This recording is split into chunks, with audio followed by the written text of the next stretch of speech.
ನಮಸ್ಕಾರ ಸ್ನೇಹಿತರೆ, ಮೊದಲಿಗೆ ನಿಮಗೆಲ್ಲರಿಗೂ ನನ್ನ ಯೂಟ್ಯೂಬ್ ಚಾನಲ್ಗೆ ಸ್ವಾಗತ ಸುಸ್ವಾಗತ. ಇವತ್ತಿನ ಈ ಯೂಟ್ಯೂಬ್ ವಿಡಿಯೋದಲ್ಲಿ ನಾವು ನಮ್ಮ ಬೆಂಗಳೂರು ಬುಲ್ಸ್ ಮತ್ತು ಬೆಂಗಾಲ್ ವಾರಿಯರ್ಸ್ನ ಸ್ಟಾರ್ಟಿಂಗ್ 7 ಅನ್ನು ಕಂಪೇರ್ ಮಾಡಿಗೆ ಇದ್ದೇವೆ. ಹೌದು ಫ್ರೆಂಡ್ಸ್, ಕಳೆದ ಬಾರಿಯ PKLನ ಹೀರೋ ದೇವಾಂಗ್ ದಲಾಲ್ ಅವರು ಈ ಬಾರಿ ಬೆಂಗಾಲ್ ವಾರಿಯರ್ಸ್ ಪರವಾಗಿ ಆಡುತ್ತಾರೆ. ಹಾಗೆ ನಾವು ಇವತ್ತಿನ ವಿಡಿಯೋದಲ್ಲಿ ನೋಡೋಣ ಬೆಂಗಾಲ್ ವಾರಿಯರ್ಸ್ ಅಲ್ಲಿ ದೇವಾಂಗ್ ದಲಾಲ್ ಅವರು ಬಂದ ಮೇಲೆ ತಂಡವು ಎಷ್ಟು ಸ್ಟ್ರಾಂಗ್ ಆಗಿ ಕಾಣಿಸ್ತಾ ಇದೆ ಅಂತ. ಆದರೆ ಈ ವಿಡಿಯೋವನ್ನು ಶುರು ಮಾಡೋದಕ್ಕಿಂತ ಮುಂಚೆ ನೀವೇನಾದರೂ ನನ್ನ ಯೂಟ್ಯೂಬ್ ಚಾನಲ್ಗೆ ಹೊಸಬರಾಗಿದ್ದರೆ ನೀವು ಬೇಗನೆ ಚಾನಲ್ ಸಬ್ಸ್ಕ್ರೈಬ್ ಮಾಡಿಕೊಂಡು ವಿಡಿಯೋವನ್ನು ಲೈಕ್ ಮಾಡಿ ಇಟ್ಕೊಳ್ಳಿ. ಹಾಗಾದರೆ ನಾವು ಇನ್ನೂ ತರ ಮಾಡದೆ ಬೇಗನೆ ಈ ವಿಡಿಯೋವನ್ನು ಶುರು ಮಾಡೋಣ. ಸ್ಟಾರ್ಟಿಂಗ್ ಅಲ್ಲಿ ನಾನು ಈಗ ಈ ಕಂಪ್ಯಾರಿಸನ್ ರೂಲ್ಸ್ ಅನ್ನು ಹೇಳಬೇಕಾದರೆ, ನಾನು ಈ ಎರಡು ತಂಡದ ಸ್ಟಾರ್ಟಿಂಗ್ 7 ಅನ್ನು ಟೋಟಲ್ ಆಗಿ 4 ಭಾಗಕ್ಕೆ ಡಿವೈಡ್ ಮಾಡಿದ್ದೇನೆ. ಅದು ಬಂದ್ಬಿಟ್ಟು ಕಾರ್ನರ್, ಲೆಫ್ಟ್ ಮತ್ತು ರೈಟ್ ಇನ್, ಕವರ್ಸ್ ಮತ್ತು ಅಂತಿಮದಲ್ಲಿ ಸೆಂಟರ್ ರೇಡರ್. ಮತ್ತು ಇಲ್ಲಿ ಪ್ರತಿ ಹಂತದ ವಿನ್ನರ್ಗೆ ಒಂದು ಪಾಯಿಂಟ್ ಸಿಗಲಿದ್ದು, ಅಂತಿಮದಲ್ಲಿ ಯಾವ ತಂಡದ ಬಳಿ ಹೆಚ್ಚು ಪಾಯಿಂಟ್ಸ್ ಇರುತ್ತೋ ಅದೇ ತಂಡ ವಿಜೇತವಾಗಲಿದೆ. ಹಾಗಾದರೆ ನಾವೀಗ ಸ್ಟಾರ್ಟಿಂಗ್ ಅಲ್ಲಿ ಈ ಎರಡು ತಂಡಗಳ ಕಾರ್ನರ್ ಆಟಗಾರರನ್ನು ಕಂಪೇರ್ ಮಾಡೋಣ. ನಮಗೆ ಬೆಂಗಳೂರು ಬುಲ್ಸ್ ಪರವಾಗಿ ಕಾರ್ನರ್ ಆಟಗಾರರಾಗಿ ರೈಟಲ್ಲಿ ಯೋಗೇಶ್ ದಯ್ಯಾ ಮತ್ತು ಲೆಫ್ಟಲ್ಲಿ ಅಂಕುಶ್ ರಾಠಿ ಅವರು ನೋಡಿಗೆ ಸಿಗುತ್ತಾರೆ. ಅದೇ ಇನ್ನೊಂದು ಕಡೆ ಬೆಂಗಾಲ್ ವಾರಿಯರ್ಸ್ ಪರವಾಗಿ ನಮಗೆ ರೈಟಲ್ಲಿ ನಿತೇಶ್ ಕುಮಾರ್ ಮತ್ತು ಲೆಫ್ಟಲ್ಲಿ ಆಶೀಶ್ ಮಲಿಕ್ ಅವರು ಆಡುವ ಸಾಧ್ಯತೆ ಇದೆ. ಮತ್ತು ಫ್ರೆಂಡ್ಸ್, ನಾವು ಈ ಇಬ್ಬರನ್ನು ಕಂಪೇರ್ ಮಾಡೋದಾದರೆ ಬೆಂಗಾಲ್ ವಾರಿಯರ್ಸ್ನ ಕಾರ್ನರ್ ಆಟಗಾರರಲ್ಲಿ ನಿತೇಶ್ ಕುಮಾರ್ ಅವರಿಗೆ PKLನಲ್ಲಿ ತುಂಬಾ ಎಕ್ಸ್ಪೀರಿಯನ್ಸ್ ಇದೆ. ಮತ್ತು ಇವರು ನಮಗೆ ಈ ಬಾರಿ ಬೆಂಗಾಲ್ ವಾರಿಯರ್ಸ್ನ ಕ್ಯಾಪ್ಟನ್ ಆಗಿ ಕೂಡ ನೋಡಿಗೆ ಸಿಗುತ್ತಾರೆ. ಮತ್ತು ಇವರು ಕಳೆದ ಬಾರಿ 21 ಪಂದ್ಯವನ್ನು ಆಡಿದ್ದು 61 ಟ್ಯಾಕಲ್ ಪಾಯಿಂಟ್ಸನ್ನು ಗಳಿಸಿದ್ದರು. ಅದೇ ಇನ್ನೊಂದು ಕಡೆ ಆಶೀಶ್ ಮಲಿಕ್ ಅವರು ಕೂಡ ಕಳೆದ ಬಾರಿ 21 ಪಂದ್ಯವನ್ನು ಆಡಿದ್ದು 46 ಟ್ಯಾಕಲ್ ಪಾಯಿಂಟ್ಸನ್ನು ಗಳಿಸಿದ್ದರು. ಹಾಗಾಗಿ ಈ ಇಬ್ಬರು ಡಿಫೆಂಡರ್ಗಳು ಕೂಡ ಡೀಸೆಂಟ್ ಆಗೇ ಇದ್ದಾರೆ. ಆದರೆ ನಿಮಗೆಲ್ಲರಿಗೂ ಗೊತ್ತೇ ಇದೆ ನಮ್ಮ ಬೆಂಗಳೂರು ಬುಲ್ಸ್ನ ಇಬ್ಬರು ಕಾರ್ನರ್ ಆಟಗಾರರು ಎಷ್ಟು ಬಲಿಷ್ಠವಾಗಿದ್ದಾರಂತ. ಯಾಕೆಂದರೆ ಯೋಗೇಶ್ ದಯ್ಯರ್ ಅವರು ಕಳೆದ ಬಾರಿ 72 ಪಾಯಿಂಟ್ಸನ್ನು ಗಳಿಸಿದ್ದಾರೆ. ಅಂಕುಶ್ ರಾಠಿ ಅವರು ಕೂಡ 68 ಟ್ಯಾಕಲ್ ಪಾಯಿಂಟ್ಸನ್ನು ಗಳಿಸಿದ್ದರು. ಹಾಗಾಗಿ ಖಂಡಿತವಾಗಿ ಫ್ರೆಂಡ್ಸ್, ಈ ಪಾಯಿಂಟ್ ನಮ್ಮ ಬೆಂಗಳೂರು ಬುಲ್ಸ್ಗೆ ಸೇರುತ್ತೆ. ಇಲ್ಲಿ ಟೋಟಲ್ ಪಾಯಿಂಟ್ಸ್ ಬಂದುಬಿಟ್ಟು ಬೆಂಗಳೂರು ಬುಲ್ಸ್ಗೆ 1 ಪಾಯಿಂಟ್ ಇದೆ. ಇನ್ನೊಂದು ಕಡೆ ಬೆಂಗಾಲ್ ವಾರಿಯರ್ಸ್ ಅವರ ಪರವಾಗಿ 0 ಪಾಯಿಂಟ್ ಇದೆ. ಹಾಗಾದರೆ ಈಗ ನಾವು ಈ ಎರಡು ತಂಡಗಳ ಆಟಗಾರರನ್ನು ಕಂಪೇರ್ ಮಾಡೋಣ.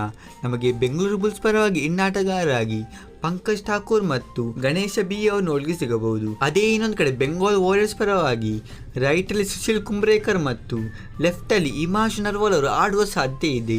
ಇಲ್ಲಿ ಸುಶೀಲ್ ಕುಂಬ್ರೇಕರ್ ಅವರು ಕಳೆದ ಬಾರಿ 10 ಪಂದ್ಯವನ್ನು ಆಡಿದ್ದು 42 ಪಾಯಿಂಟ್ಸನ್ನು ಗಳಿಸಿದ್ದರು. ಹಾಗಾಗಿ ಇವರಂತೂ ಕಳೆದ ಬಾರಿ ಡೀಸೆಂಟ್ ಆದ ಒಂದು ಪರ್ಫಾರ್ಮೆನ್ಸ್ ಅನ್ನು ಕೊಟ್ಟಿದ್ದಾರೆ. ಇನ್ನೊಂದು ಕಡೆ ಇಮಾಶ್ ನರ್ವಾಲ್ ಅವರು ಕಳೆದ ಬಾರಿ ಅಷ್ಟೇನು ಪಂದ್ಯವನ್ನು ಆಡಲಿಲ್ಲ. ಹಾಗಾಗಿ ನಾವು ಇವರನ್ನು ಇಲ್ಲಿ ಕಂಪೇರ್ ಮಾಡಲಿಕ್ಕೆ ಆಗುವುದಿಲ್ಲ. ಇನ್ನೊಂದು ಕಡೆ ಬೆಂಗಳೂರು ಬುಲ್ಸ್ ಪರವಾಗಿ ಪಂಕಜ್ ಠಾಕೂರ್ ಮತ್ತು ಗಣೇಶ B ಅವರು ಇನ್ನೂ ಕೂಡ PKLನಲ್ಲಿ ಪಂದ್ಯವನ್ನು ಆಡಲಿಲ್ಲ. ಆದರೆ ನಾವೀಗ ರೀಸೆಂಟಲ್ಲಿ ಬೆಂಗಳೂರು ಬುಲ್ಸ್ನ ಪ್ರಾಕ್ಟೀಸ್ ಕ್ಯಾಂಪ್ನ ವಿಡಿಯೋವನ್ನು ನೋಡೋದಾದರೆ ಪಂಕಜ್ ಠಾಕೂರ್ ಅವರು ತುಂಬಾ ಉತ್ತಮವಾದ ಫಾರ್ಮಲ್ಲಿ ಕಾಣಿಸ್ತಾ ಇದ್ದಾರೆ. ಇವರು ಅದ್ಭುತವಾಗಿ ರೇಡಿಂಗನ್ನು ಮಾಡುತ್ತಾ ಇದ್ದು ನನಗಂತ ಅನಿಸ್ತಾ ಉಂಟು ಈ ಬಾರಿ ಅವರು ಖಂಡಿತವಾಗಿಯೂ ಒಂದು ಉತ್ತಮವಾದ ಪರ್ಫಾರ್ಮೆನ್ಸನ್ನು ಕೊಡುವ ನಿರೀಕ್ಷೆ ಇದೆ ಅಂತ. ಅದಕ್ಕಾಗಿ ಫ್ರೆಂಡ್ಸ್, ಇಲ್ಲಿ ಬೆಂಗಾಲ್ ವಾರಿಯರ್ಸ್ ರೇಡರ್ಸ್ಗಳು ಕೂಡ ಕಳೆದ ಬಾರಿ ಅಷ್ಟೇನು ಉತ್ತಮವಾದ ಪರ್ಫಾರ್ಮೆನ್ಸನ್ನು ಕೊಡಲಿಲ್ಲ. ಅದಕ್ಕಾಗಿ ನಾನು ಈ ಪಾಯಿಂಟನ್ನು ಕೂಡ ಬೆಂಗಳೂರು ಬುಲ್ಸ್ಗೆ ಕೊಡುತ್ತೇನೆ. ಯಾಕೆಂದರೆ ಇವರ ಮುಂದೆ ಬೆಂಗಳೂರು ಬುಲ್ಸ್ ರೇಡರ್ಗಳು ಸ್ವಲ್ಪ ಬೆಟರ್ ಆಗಿ ಕಾಣಿಸ್ತಾ ಇದ್ದಾರೆ. ಇಲ್ಲಿ ಟೋಟಲ್ ಪಾಯಿಂಟ್ಸ್ ಬಂದ್ಬಿಟ್ಟು ಬೆಂಗಳೂರು ಬುಲ್ಸ್ 2 ಪಾಯಿಂಟ್ ಇದೆ. ಇನ್ನೊಂದು ಕಡೆ ಬೆಂಗಾಲ್ ವಾರಿಯರ್ಸ್ ಅವರ ಪರವಾಗಿ 0 ಪಾಯಿಂಟ್ ಇದೆ. ಹಾಗಾದರೆ ಈಗ ನಾವು ಈ ಎರಡು ತಂಡಗಳ ಕವರ್ ಆಟಗಾರರನ್ನು ಕಂಪೇರ್ ಮಾಡೋಣ. ನಮಗೆ ಬೆಂಗಳೂರು ಬುಲ್ಸ್ ಪರವಾಗಿ ಕವರ್ ಆಟಗಾರರಾಗಿ ರೈಟಲ್ಲಿ ಸಂಜಯ್ ದುಲ್ ಮತ್ತು ಲೆಫ್ಟಲ್ಲಿ ಧೀರಜ್ ನಯನ್ ಅವರು ನೋಡಿಗೆ ಸಿಗುತ್ತಾರೆ. ಇನ್ನೊಂದು ಕಡೆ ಬೆಂಗಾಲ್ ವಾರಿಯರ್ಸ್ ಪರವಾಗಿ ಕವರ್ ಆಟಗಾರರಾಗಿ ರೈಟಲ್ಲಿ ಮಯೂರ್ ಖದಮ್ ಮತ್ತು ಲೆಫ್ಟಲ್ಲಿ ಮಂಜೀತ್ ಚೌಧರಿ ಅವರು ಬರುತ್ತಾರೆ. ಇಲ್ಲಿ ಫ್ರೆಂಡ್ಸ್, ಸಂಜಯ್ ದುಲ್ ಅವರೊಂದು ಕಳೆದ ಬಾರಿ ಒಂದು ತುಂಬಾ ಉತ್ತಮವಾದ ಪರ್ಫಾರ್ಮೆನ್ಸ್ ಅನ್ನು ಕೊಟ್ಟಿದ್ದರು. ಅಂದರೆ ಇವರು ಕಳೆದ ಬಾರಿ 24 ಪಂದ್ಯದಲ್ಲಿ 57 ಟ್ಯಾಕಲ್ ಪಾಯಿಂಟ್ಸ್ ಅನ್ನು ಗಳಿಸಿದ್ದರು. ಇನ್ನೊಂದು ಕಡೆ ಧೀರಜ್ ನಯನ್ ಅವರು ಕೂಡ ಒಬ್ಬ ಯಂಗ್ ಡಿಫೆಂಡರ್ ಆಗಿದ್ದು ಇವರ ಬಳಿ ತುಂಬಾ ಟ್ಯಾಲೆಂಟ್ ಇದೆ. ಆದರೆ ಇನ್ನೊಂದು ಕಡೆ ಬೆಂಗಾಲ್ ವಾರಿಯರ್ಸ್ನ ಕವರ್ ಆಟಗಾರರಲ್ಲಿ ಮಯೂರ್ ಖದಮ್ ಅವರು ಕಳೆದ ಬಾರಿ 17 ಪಂದ್ಯಗಳಲ್ಲಿ ಕೇವಲ 34 ಟ್ಯಾಕಲ್ ಪಾಯಿಂಟ್ಸ್ ಅಷ್ಟೇ ಗಳಿಸಿದ್ದರು. ಮತ್ತು ಇವರಿಗೆ PKLನಲ್ಲಿ ತುಂಬಾ ಎಕ್ಸ್ಪೀರಿಯನ್ಸ್ ಇದ್ದರು. ಇವರ ಕರೆಂಟ್ ಫಾರ್ಮ್ ಅಷ್ಟೇನು ಉತ್ತಮವಾಗಿಲ್ಲ.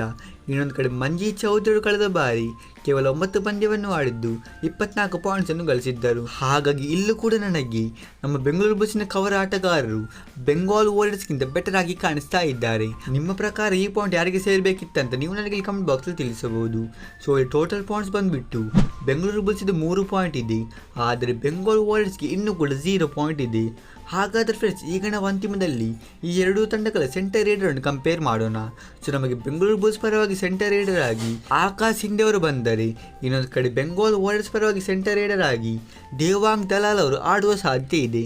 ಮತ್ತು ಇಲ್ಲಿ ಯಾವುದೇ ಥರದೊಂದು ಕಂಪ್ಯಾರಿಸನ್ ಇಲ್ಲ. ಯಾಕೆಂದರೆ ದೇವಾಂಗ್ ದಲಾಲ್ ಅವರು ಕಳೆದ ಬಾರಿ 25 ಪಂದ್ಯವನ್ನು ಆಡಿದ್ದು 301 ರೈಡ್ ಪಾಯಿಂಟ್ಸನ್ನು ಗಳಿಸಿದ್ದರು. ಹಾಗಾಗಿ ಕಳೆದ ಬಾರಿ ಅವರು ಆಕಾಶ್ ಶಿಂದೆಗಿಂತ ತುಂಬಾ ಒಂದು ಬೆಟರ್ ಆದಂಥ ಪರ್ಫಾರ್ಮೆನ್ಸನ್ನು ಕೊಟ್ಟಿದ್ದು ಈ ಪಾಯಿಂಟಲ್ಲಿ ಖಂಡಿತವಾಗಿಯೂ ದೇವಾಂಗ್ ದಲಾಲ್ ಅಂದರೆ ಬೆಂಗಾಲ್ ವಾರಿಯರ್ಸ್ಗೆ ಸೇರುತ್ತೆ. ಸೊ ಇಲ್ಲಿ ಟೋಟಲ್ ಪಾಯಿಂಟ್ಸ್ ಬಂದುಬಿಟ್ಟು ಬೆಂಗಳೂರು ಬುಲ್ಸ್ ಇದು 3 ಪಾಯಿಂಟ್ ಇದೆ, ಆದರೆ ಬೆಂಗಾಲ್ ವಾರಿಯರ್ಸ್ ಅವರಿಗೆ ಕೇವಲ 1 ಪಾಯಿಂಟ್ ಅಷ್ಟೇ ಆಗಿದ್ದು. ಹಾಗೆ ನನ್ನ ಪ್ರಕಾರ ಈ ಕಂಪ್ಯಾರಿಸನ್ನಲ್ಲಿ ನನಗೆ ಬೆಂಗಳೂರು ಬುಲ್ಸ್ ಬೆಟರ್ ಆಗಿ ಕಾಣಿಸ್ತಾ ಇದೆ. ಮತ್ತು ಫ್ರೆಂಡ್ಸ್, ನಿಮ್ಮ ಇದರ ಬಗ್ಗೆ ಅಭಿಪ್ರಾಯವೇನು ನೀವು ನನಗೆ ಕಮೆಂಟ್ ಬಾಕ್ಸಲ್ಲಿ ತಿಳಿಸಬಹುದು. ಹಾಗಾದರೆ ನಾವು ಸಿಗೋಣ ಹೀಗಿದೆ ಮುಂದಿನ ಇಂಟ್ರೆಸ್ಟಿಂಗ್ ವಿಡಿಯೋದಲ್ಲಿ. ಅಷ್ಟರವರೆಗೆ ಬೈ ಬಾಯ್.